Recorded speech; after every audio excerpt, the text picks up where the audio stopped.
¿Te has preguntado alguna vez por qué la mayoría de las familias latinas viven al límite, sin apenas ahorros? Con menos de $500 guardados, por ejemplo. María Elena era una de esas personas, atrapada, ahogada, con más de $15,000 en deudas y solo $47 en su cuenta bancaria. La situación parecía un callejón sin salida, pero entonces, de forma inesperada, encontró un método japonés de más de 100 años que casi nadie conoce y que lo cambió absolutamente todo. En los próximos minutos vas a descubrir la hoja de ruta exacta de cómo una madre soltera pasó de estar financieramente quebrada a construir un patrimonio de $25,000 en apenas 18 meses. Y lo más impactante, esta revolución comenzó con algo tan simple como un cuaderno de $2. Con 38 años, María Elena Vázquez trabajaba como secretaria en una oficina de contabilidad en Ciudad de México. Esa era su vida, su status quo, su rutina. Cada mañana, al despertar a las 5:30, sentía la misma opresión en el estómago. No era por la carga de trabajo, aunque es irónico, lidiar con números ajenos, cuando los tuyos propios eran un auténtico desastre. La angustia venía de las cifras que la acechaban sin descanso, como una melodía inquietante que no podía silenciar. $15,247 en deudas. Ese era el número exacto. Lo sabía de memoria, por supuesto, porque cada noche, después de acostar a sus hijos, se sentaba en la mesa de la cocina con una calculadora obsoleta, repasando las cuentas una y otra vez, con la vana esperanza de que los números por arte de magia fuesen a modificarse. $8,500 en la tarjeta de crédito, $4,200 del préstamo del carro, $2,547 que le debía a su hermana por una emergencia médica. Todo sumaba, todo pesaba, y en su cuenta bancaria, como una burla cruel del destino, solo $7. Esa era la realidad. ¿Cómo llegué a este punto?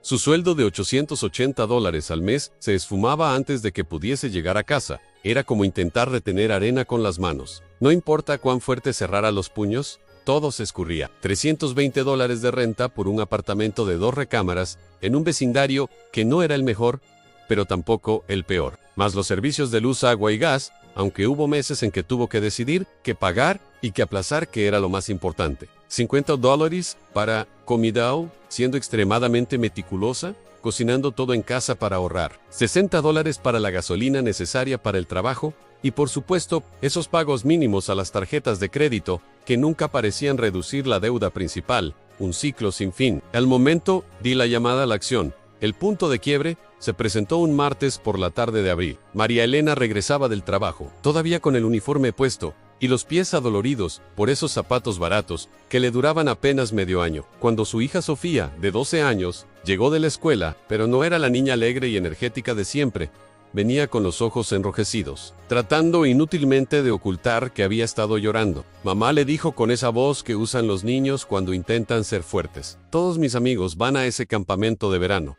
La maestra dice que es muy educativo, que aprenderán sobre la naturaleza, pero yo sé que es costoso, y sé que no tenemos dinero, así que no importa, de verdad que no. Pero claro que le importaba a María Elena.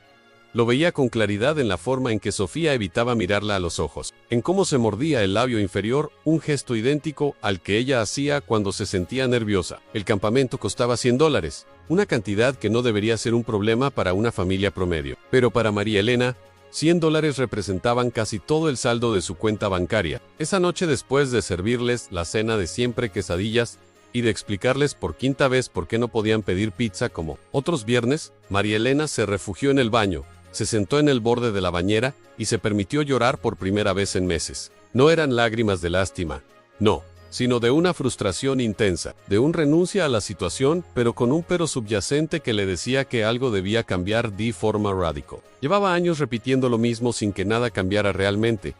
Había intentado presupuestos que se desmoronaban en 2 semanas. Había jurado dejar las tarjetas de crédito, pero una emergencia o un gasto inesperado siempre la obligaban a recurrir a ellas.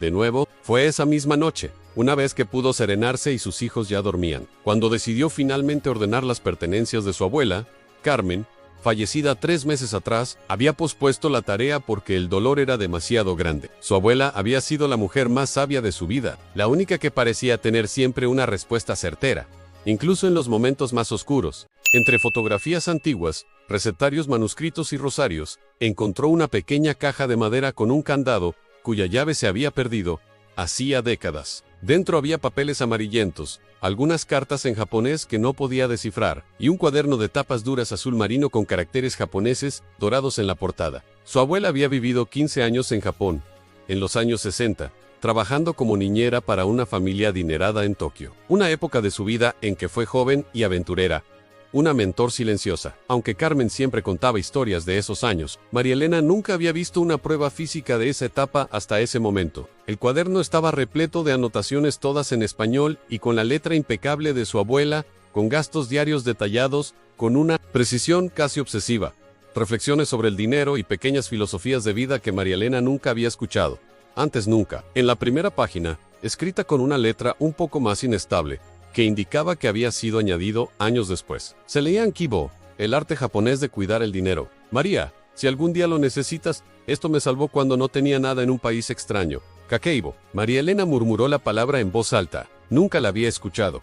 No obstante, sonaba bellísima, como una palabra con un significado profundo, incluso sin saber qué significaba exactamente. Esa misma madrugada, incapaz de conciliar el sueño, con una curiosidad que le carcomía la mente, se lanzó a investigar en Internet. Usando el teléfono que apenas tenía datos, un primer obstáculo superado por la necesidad de saber, descubrió que la palabra se pronuncia kakibo, y significa literalmente libro de cuentas del hogar. Fue creado en 1904 por Hani Motoko, la primera periodista financiera de Japón, y una mujer que fue revolucionaria para su época. Pero esto no era un simple presupuesto más, como los que ella había fallado antes.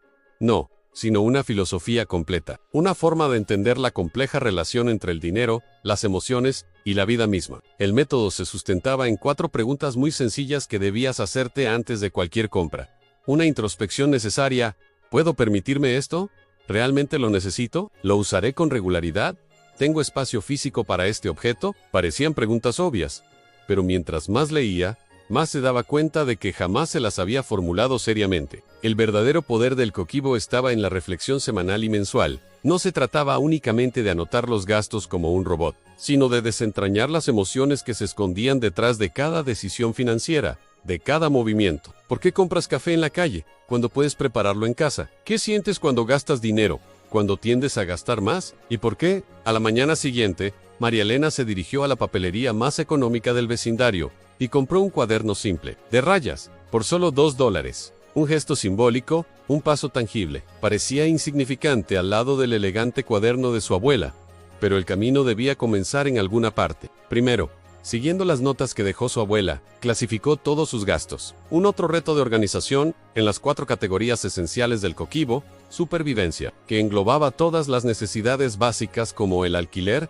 comida esencial y transporte, cultura y educación, para libros, cursos o experiencias que enriquecieran su crecimiento personal o familiar. Opcional, para el entretenimiento, comidas fuera de casa y pequeños gustos personales y extra, destinado a emergencias, ahorro e inversión. Al finalizar esa primera semana, cuando se sentó a analizar detalladamente cada centavo gastado, el impacto fue demoledor. Había gastado $33 en nimiedades que ni siquiera recordaba haber comprado. Un café de $3 en la máquina de la oficina, porque iba apurada. Dulces para los niños en el supermercado, porque estaban haciendo un berrinche una revista en el puesto de periódicos, porque le pareció interesante. Un refresco mientras esperaba el autobús, porque tenía sed. $33. Más de lo que tenía en su cuenta bancaria. Derrochados en cosas que no recordaba, que no necesitaba, y que no le habían aportado ninguna satisfacción verdadera. Era como descubrir que había tenido un agujero en el bolsillo durante años, pero nunca se había percatado una amenaza principal de balada: la falta de conciencia. Pero, entonces, en la segunda semana, algo notable empezó a suceder. Al verse obligada a escribir y reflexionar sobre cada gasto, comenzó a hacer una pausa antes de sacar la cartera. Cuando se acercaba a la máquina de café de la oficina, se preguntaba: ¿de verdad necesito este café de $3? ¿Si puedo traer uno de casa mañana? Y la mayoría de las veces, la respuesta sincera era: no, no lo necesitaba. Sin embargo, no lo compraba. Su gasto en la categoría opcional se redujo de $33 a $11 la segunda semana. Fue un progreso pequeño, pero real y palpable. Por primera vez en años, sentía que tenía el control de algo importante. Se dio cuenta el problema real era que nunca había sido consciente de a dónde se iba su dinero. Era como conducir con los ojos vendados por una carretera llena de curvas peligrosas, una verdadera crisis emocional de su relación con el dinero. No era irresponsable ni tonta, simplemente carecía de la habilidad crucial de la conciencia financiera. Durante el segundo mes, ella decidió ir un paso más allá e involucró a sus hijos en este nuevo proceso. Cada domingo por la tarde, después del almuerzo, hacían la reunión familiar del dinero, un encuentro de solo 15 minutos para revisar los gastos de la semana y planificar la siguiente. Un calvario compartido que se transformó en una oportunidad. Al principio, los niños se quejaron, pensando que sería algo aburrido, pero rápidamente se convirtió en su momento favorito de la semana. Sofía, siempre muy observadora, empezó a formular preguntas que María Elena jamás se había hecho. «Mamá, ¿por qué pagamos por 3 servicios de streaming si solo vemos uno?», preguntó un día. Tenía razón, por supuesto. Cancelaron 2 de ellos, logrando un ahorro mensual de $24. Una cantidad pequeña, no obstante, para María Elena representaba un progreso tangible, una victoria que toda la familia compartía. Su hijo menor, Diego, de 8 años, se transformó en el detective oficial de ofertas de la familia, comparando precios en diferentes tiendas como si fuese un juego, sintiéndose orgulloso cuando encontraba el mismo producto más barato en otro lugar. Los niños no solo estaban aprendiendo sobre finanzas, ojo, estaban entendiendo que sus decisiones tenían un impacto, que podían ser parte de la solución del cambio.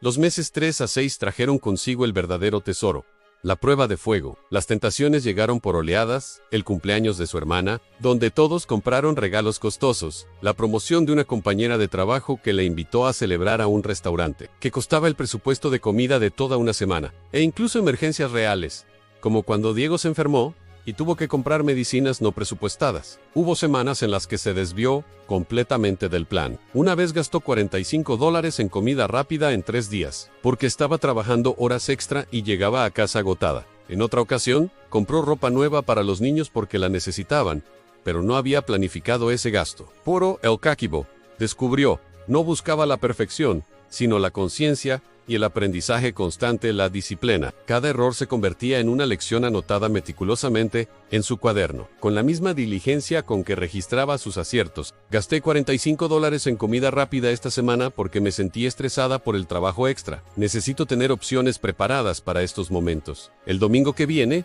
voy a cocinar comidas que se puedan congelar, reflexionaba. Durante los meses 6 a 12, los números comenzaron a moverse drásticamente. Un resultado inesperado. Y no solo porque gastaba menos, sin embargo, porque empezó a generar más ingresos. El constante ejercicio de reflexión la llevó a reconocer que poseía habilidades que podía rentabilizar. Al trabajar en contabilidad, conocía a pequeños negocios que tenían dificultades con sus libros básicos. Empezó a ofrecer servicios de contabilidad simple los fines de semana, organizando recibos, preparando declaraciones básicas y enseñando a los dueños de negocios a llevar sus cuentas, de $200 a $500 extra al mes que destinaba directamente al pago de deudas, aplicando la estrategia de avalancha que había investigado por las noches. Primero se enfocó en la tarjeta de crédito con la tasa de interés más alta, dirigiendo cada peso extra hacia allí mientras pagaba solo los mínimos en todo lo demás. Cuando liquidó esa primera deuda, la sensación de victoria fue indescriptible, no solo por el dinero, sino por la certeza de que el sistema funcionaba, de que ella era capaz de lograrlo. 18 meses después de estrenar su cuaderno Kakibo, María Elena se sentó en la misma mesa de la cocina,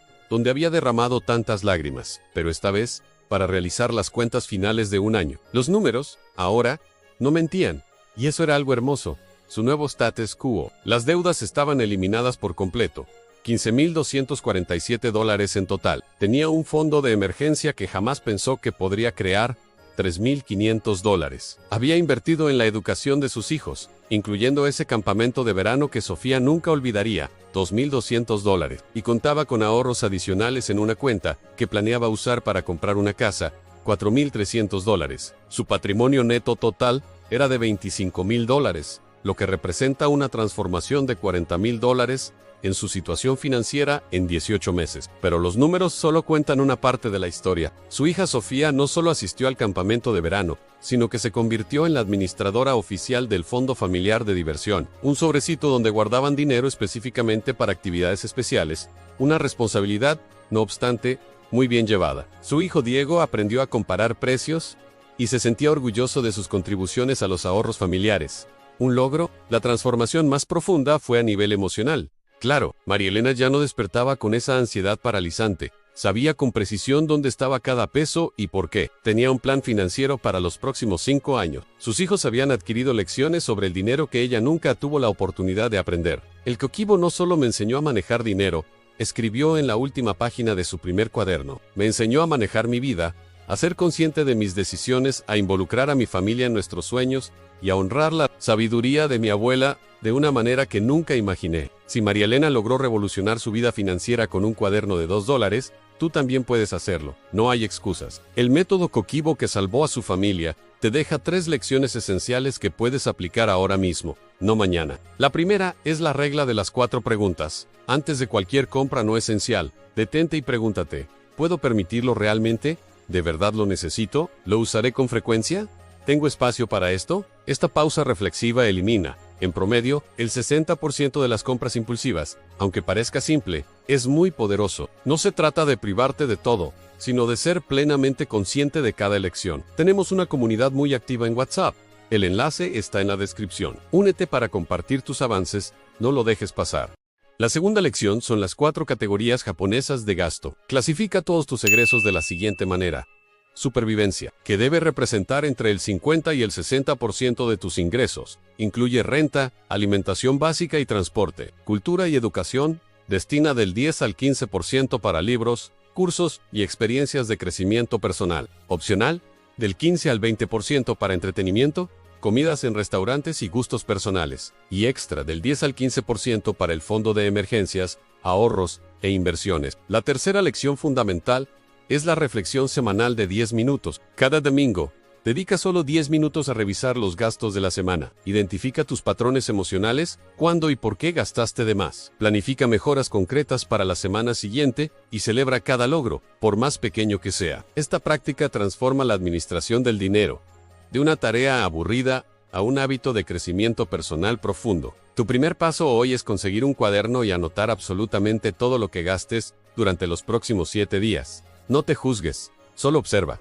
Este simple acto de conciencia puede reducir tus gastos hasta un 15% de forma automática sin que tengas que hacer ningún otro cambio.